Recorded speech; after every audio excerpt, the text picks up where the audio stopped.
નમસ્કાર વિદ્યાર્થી મિત્રો, ફરી પાછા એક વખત સ્ટાન્ડર્ડ 9 ચેપ્ટર 8 આભાર તે આપણે શીખીશું.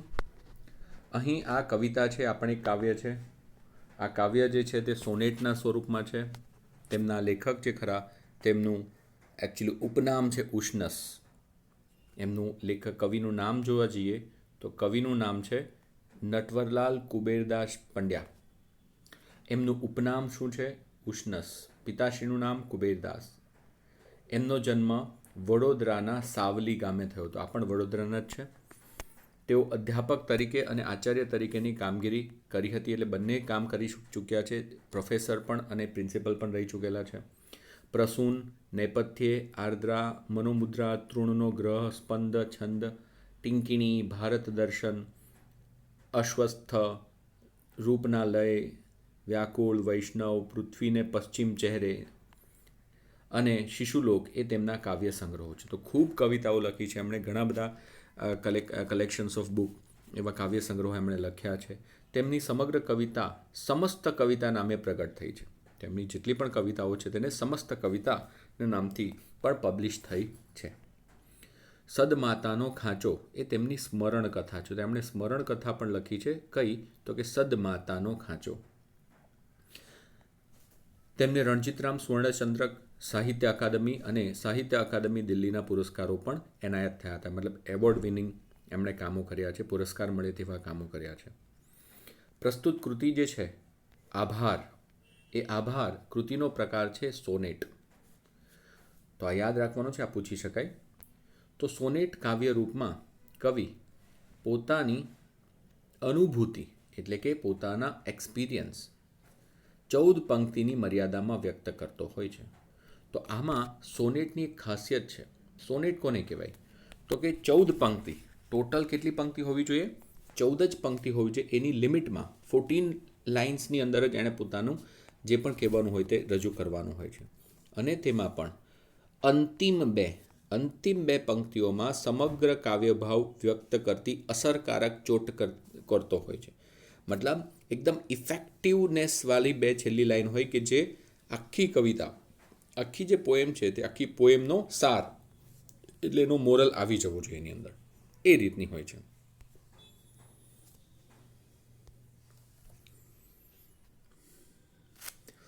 આ સોનેટમાં કવિએ આધુનિક યંત્રયુગને ચિત્રાત્મક રૂપે મૂક્યો છે.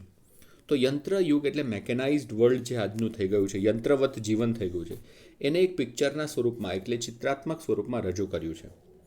માનવ જાતે કુદરતથી મોહ ફેરવી લીધું છે. મતલબ main has been away from the નેચરથી દૂર ચાલ્યો ગયો છે. બધું આર્ટિફિશિયલ વસ્તુ આજુબાજુ થઈ ગઈ છે, આર્ટિફિશિયાલિટી વધુ થઈ ગઈ છે.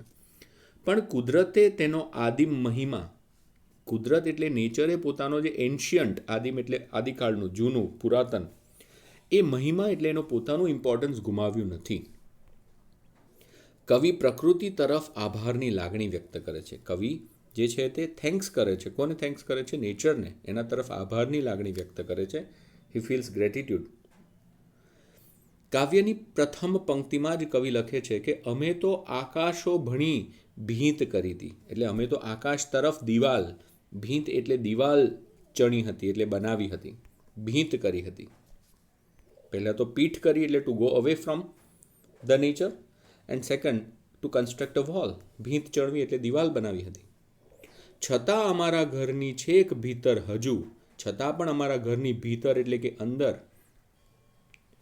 હજુ પણ કબૂતરો, હોલા, ચકલીઓ આવે છે. મતલબ આ બધા અલગ અલગ પ્રકારના પક્ષીઓ આજે પણ અમારા ઘરમાં આવે છે. કહેવાનો મતલબ એમ છે કે અમે કુદરતથી દૂર ગયા છે, પણ સારું છે કે કુદરત હજી પણ અમારો પીછો છોડતું નથી. હજી પણ એક પક્ષીના સ્વરૂપમાં કે કોઈક પણ સ્વરૂપમાં અમારા સુધી પહોંચે છે. રસોડામાં તેમના દ્વારા પડતા તણખલા, તેમની ચીંચી, ટહુકા, ખરેલા પીંછાઓથી કવિને ખૂબ સારું લાગે છે. એમને ખૂબ સારું લાગે છે. પીંછા પડે છે, એમના અવાજ આવે છે, તણખલા, આ તે બધી વસ્તુઓ પડે છે ત્યાં, એનાથી એમને ખૂબ સારું લાગે છે. હજુ સારું છે કે ભીંતની તરડમાં, તરડ એટલે ક્રેક, જે તિરાડ હોય તેને તરડ કહે છે, તિરાડમાં પૂછ્યું વગર જ એટલે કે પૂછ્યા વગર જ ઘાસ ઉગે છે. તમે જોયું હશે ઘણી બધી દિવાલોમાં જો ક્રેક હોય તો ત્યાં એની જાતે જ ઘાસ ઉગી નીકળે છે, right?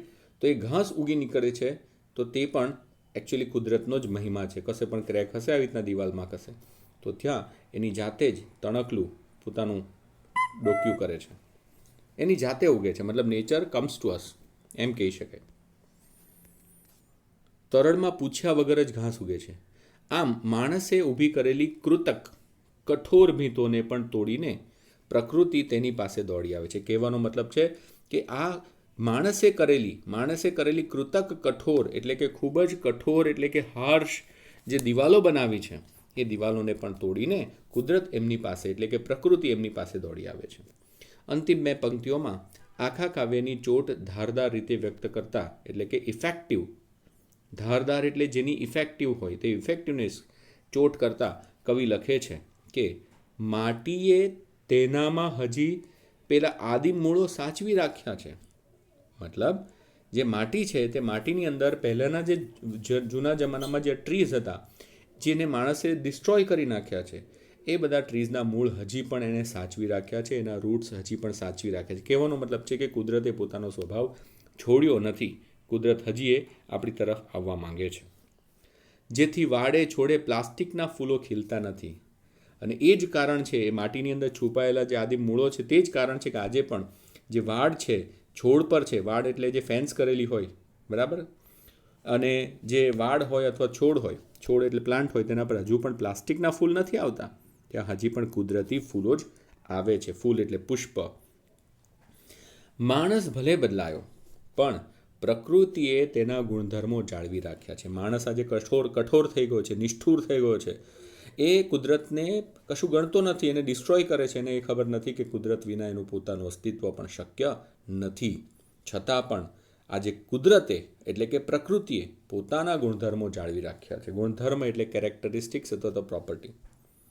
So man has changed but nature has not maintained. Nature has maintained its properties or the characteristics.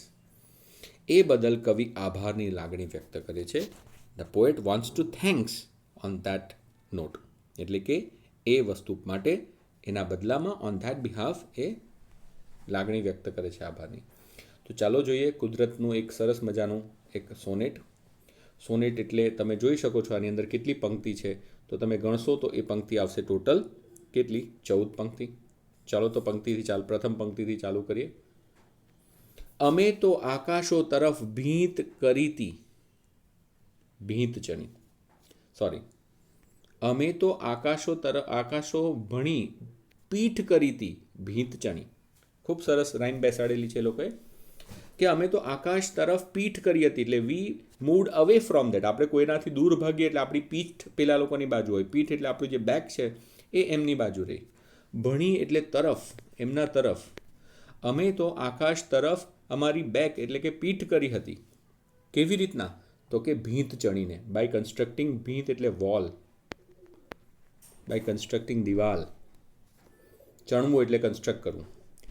અરે સારું છે કે હજી પણ અમારા ઘર મહી, હજુ એ પોતે થેન્કફુલ થાય છે કે સારું છે કે હજી પણ અમારા ઘરમાં, મહી એટલે માં, ઘરમાં ઘણે ઊંડે ઉડતી આવી ભીતરે, ખૂબ ઊંડે સુધી અંદર સુધી આવે છે. ભીતર એટલે પણ અંદર જ થાય, આવવું, અંદર આવીને શું કરે છે? ગૂંથે છે માળાઓ અને દે વીવ ધેર નેસ્ટ. ગૂંથવું એટલે જ્યારે આપણે કોઈ વુલન કોઈ વસ્તુ બનાવતા હોય તેને ગૂંથવું કહેવાય. નીટિંગ કરવું કહેવાય. એટલે ગૂંથે છે. શું ગૂંથે છે? તો કે નેસ્ટ એટલે માળાઓ. તો આજે પણ એ પોતાનો માળો જે છે તેને નીટ કરે છે, તો વીવ કરે છે એમ કહી શકાય. કોણ? કબૂતરો, કપોતો, ચકલીઓ, રાઈટ? તો sparrows and doves and all kinds of birds. આ કપોત એટલે પણ કબૂતર જ થાય. કબૂતર જેવું જ એક હોલો એવું પક્ષી થાય. એ લઈને આવે છે થોડું ગગન ઘરમાં એ મીશ વળી. મીશ એટલે બહાનું છે. તો એ બહાને આજે પણ ચકલી, ચકલાઓને બધા શું લઈને આવે છે? તો કે થોડું ગગન એટલે આકાશ, સ્કાય.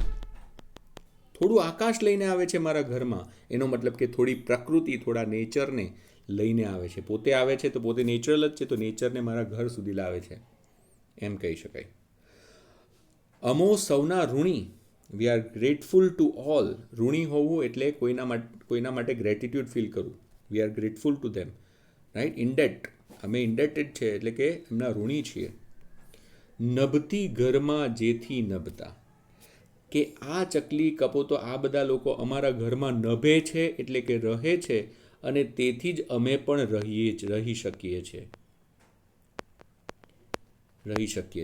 મતલબ એ નભે છે તો આજે અમે નભ્યા છે, એટલે નેચર અમને થોડું ઘણું પણ જોવા મળે છે એમ કહેવાનો મતલબ છે. હજી સારું છે કે શિર પર, શિર એટલે માથું, એટલે કે માથા પર, રસોડે એટલે આપણે જ્યારે રસોડામાં કામ કરતા હોય ત્યારે માથા પર શું થાય છે તો કે તણખલા, એટલે નાના તણખલા હોય, હસ્ક.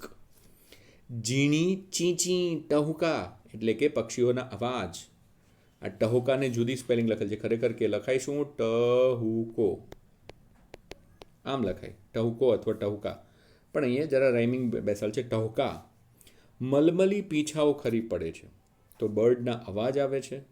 એમના જે પીછાઓ છે, પીછા એ પણ ખરી પડે છે. જ્યારે પછી ચકલીઓ ઉડતી હોય કે ઉડતા હોય તો થોડા ઘણા પીછા ખરીને પડે પણ ખરા. તો કઈ કઈ વસ્તુ પડે છે? તણખલા, પીછાઓ આ ખરે છે અને એમના અવાજો સંભળાય છે.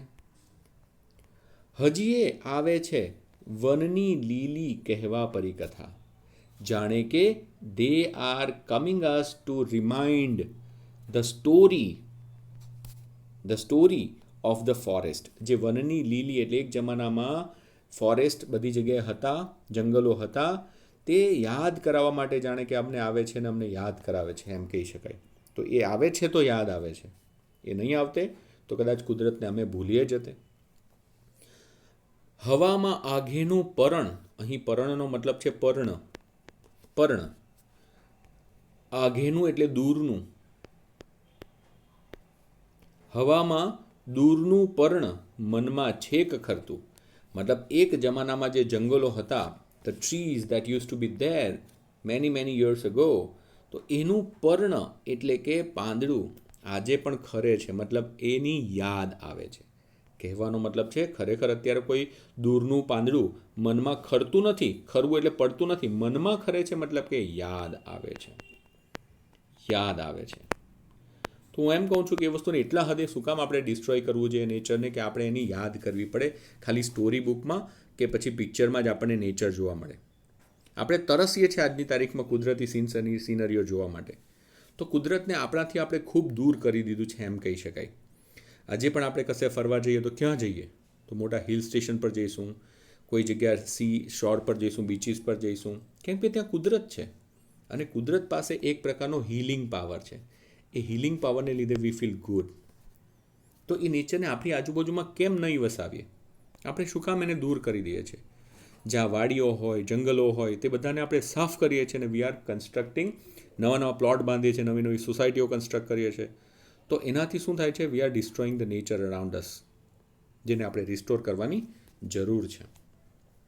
અને કવિને એની ખૂબ યાદ આવે છે, એટલે કહે છે કે હજી તો સારું છે કે ભીંત તરડમાં માથું ઉચકી. ભીંત એટલે દિવાલ, આગળ કહ્યું તે પ્રમાણે. તરડ એટલે તિરાડ, તિરાડ એટલે ક્રેક, તિરાડ ક્રેક, આપણે ઇંગ્લિશમાં જેને ક્રેક કહીએ ને તે. તો એ ક્રેકમાં માથું ઉચકીને વિના પૂછે, પૂછ્યા ગાછ્યા વગર, આપણે કહીએ ને પૂછ્યા મૂક્યા વગર, એટલે પૂછ્યા ગાછ્યા વગર. તૃણ એટલે ઘાસ, આ તૃણ એટલે ઘાસ થાય. તૃણ નીકળતું કૂક કરીને, જાણે કે પક્ષી અવાજ કરતો હોય તેમ કૂક કરીને.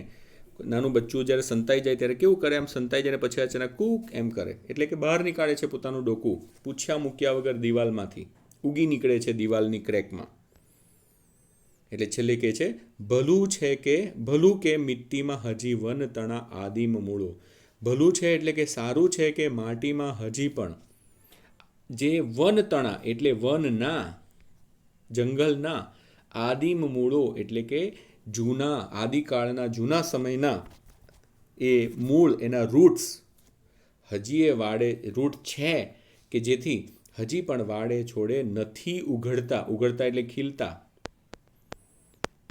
હજી પણ નથી ખીલતા પ્લાસ્ટિકના ફૂલો. એટલે હજી પણ કુદરત છે એનો અહેસાસ થાય છે વાડે છોડે. વાડો એટલે કે આપણે વાડમાં ફેન્સ કરેલી હોય અથવા તો છોડ રોપેલો હોય તો તેની અંદર એટલે કે પ્લાન્ટ ગ્રો કરેલો હોય તો તેના પર પ્લાસ્ટિકના flowers are not growing on that. That reminds us that even today, the nature is there. Nature હજી પણ આપણી આસપાસ છે. તો આ શેમાંથી લેવામાં આવ્યું છે? અશ્વત્થમાંથી લેવામાં આવ્યું છે. આ ખાસ યાદ રાખજો. કપોત એટલે હોલો અથવા તો કબૂતર. કબૂતર જેવું જ આવે હોલો. મિશ એટલે બહાનું. તૃણ ઘાસ. આદિમ આદિકાળ એટલે જૂના સમયનું, આદ્યકાળનું. શિર એટલે મસ્તક માથું. પુષ્પ એટલે કે કુસુમ અથવા તો પુષ્પ ફૂલ ફ્લાવર. માળો મતલબ નીડ, જેને આપણે નેસ્ટ કહીએ તે નેસ્ટ. ગગન એટલે આકાશ સ્કાય. નભવું નભ એટલે આકાશ થાય. નભતા એટલે આકાશની જે વિશાળતા હોય તેને પણ કહી શકાય. નભવું એટલે ડિપેન્ડ કરવું પણ થાય. હા, આપણે એના પર ડિપેન્ડ કરીએ છીએ એમ કહી શકાય. નભવું એટલે ડિપેન્ડ કરવું એમ પણ કહી શકાય. અને નભ એટલે આકાશ થાય તો નભતા એટલે આકાશની વિશાળતા પણ કહી શકાય. લીલી એનું વિરોધી થાય સૂકી. ભીતરનો વિરોધી થાય બહાર, કેમ કે ભીતર એટલે અંદર થાય તો એનું વિરોધી શું થશે? બહાર. બરાબર છે. તે સિવાય કેટલાક તળપદા શબ્દો જોઈ લઈએ. ભણી એટલે તરફ, રાઈટ. આકાશ ભણી પીઠ કરી હતી. આકાશ ભણી એટલે તરફ, પીઠ કરી હતી. પછી પરણ એટલે પર્ણ અથવા તો પાન, જેને આપણે ઇંગ્લિશમાં લીવ કહીએ.